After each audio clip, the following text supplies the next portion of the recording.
Thanks everybody for joining me today. Just went through, mentioned last week about the star-forming region W51 in Aquila and talked a little bit about it. I'm going to talk a little bit more in depth with it.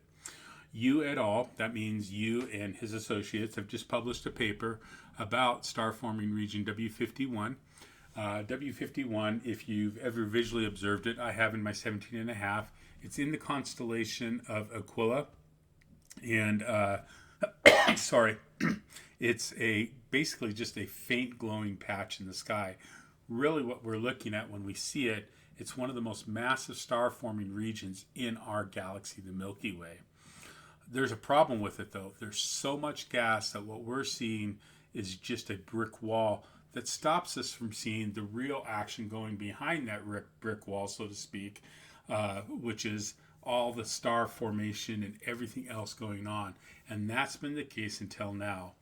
Yu, with his associates, has just dropped that in his paper and explained that they used Webb's NIRCam and MIRI instruments to peer behind that brick wall, so to speak. And that's because Webb works in the infrared. So through the infrared, we can see through that dust that stops visual telescopes cold. We're looking at here W51-E, which you can see, and you can also see W51-IRS2, okay, photoclusters. What they found going on here is chaotic, high-stakes construction site. There is massive star formation going on. We're talking about stars 30 to 60 times the mass of our sun, all fighting to be born at once. One of the coolest part of the papers is this little knot that they found. It's a specific knot, and it's in IRS2. And using the narrowband filters, they spotted ionized iron and molecular hydrogen. This just isn't a static cloud going on. It's a massive high-velocity jet. So imagine a cosmic blowtorch blasting out from a newborn star, an O-star, a massive star, slamming into the surrounding gas. It's the kind of raw energy that shapes an entire galaxy, and Webb caught it in high definition. So here you can actually see that area where the star, in different wavelengths, of course, captured by Webb's cams. You can see the massive star there and the jet of material that it's blasting away. And in the bottom image here, you can see the pinks and the high colors here are the molecular glass. And you can see the black regions are areas where massive stars are blowing out and creating cavities to get rid of the gas that they no longer need to form, and are creating a lot of things that are going on in it. So in addition to looking at IRS2, they also looked at W51E, and this here you can see that, and this is both W51E and IRS2, and there's different things. But in W51E, this region appears to be in an earlier, more embedded stage, so to speak. The NIRCam data shows complex filaments of cold gas and dust feeding into this cluster.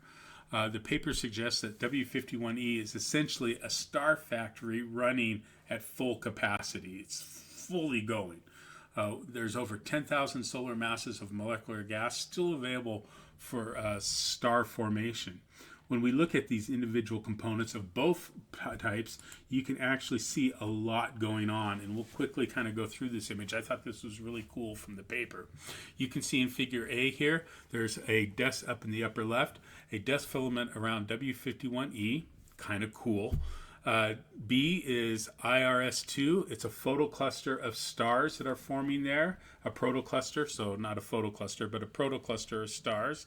In C, up in the upper right, there's cometary objects around IRS2 going on here, and they've been able to capture that with Webb. Kind of cool that as it's blowing out the molecular gas, there's other things going on around it.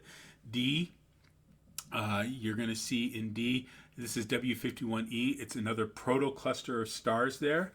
In E, there's a bar that is on the edge of the IRS H2 region, and an H2 region is it's a star factory going on.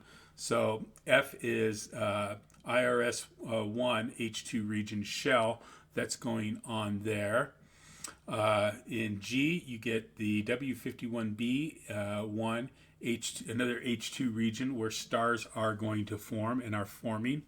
In H, you get W51B2. It's another H2 region, and there's what they call YSOs there, which are just young O stars that are forming, which you can actually see in the image there. Pretty awesome. Those are massive stars that one day will go supernova. Though O stars have very short lives because they're so massive, and they'll be the first ones to go supernova to shed their elements back into the cosmos to actually create more stars and more planetary systems around those stars. G, we already talked about. H, we talked about. I is W51EC. It's another H2 region that's going on with stars forming there. And J is W51C1. It's another H2 region, massive stars going on there. And then K and I are newly discovered H2 regions within these areas. All of these H2 regions are areas where stars are going to form. They're just incredible. So why does this matter for us, who maybe are just visual observers or we image M51? It's because when we look at W51 this summer or image it, what we're seeing, the waste heat of the outer shells of the process, understanding the physics, the outflows, the magnetic fields, the sheer scale of 10,000 solar masses of gas makes that smudge in the eyepiece or in the image, the picture that you create, come alive. It's just not a cloud. We realize it's a battlefield of new stars forming. So I've posted a technical breakdown of the paper over on Eadsy Astronomy. So go check that out if you want to see the math and the NIRCam data. In the meantime, keep your mirrors clean, keep those cameras clean, and I hope you can get out to dark skies. And we'll see you in our next post. Thank you so much for joining us. Have a good one.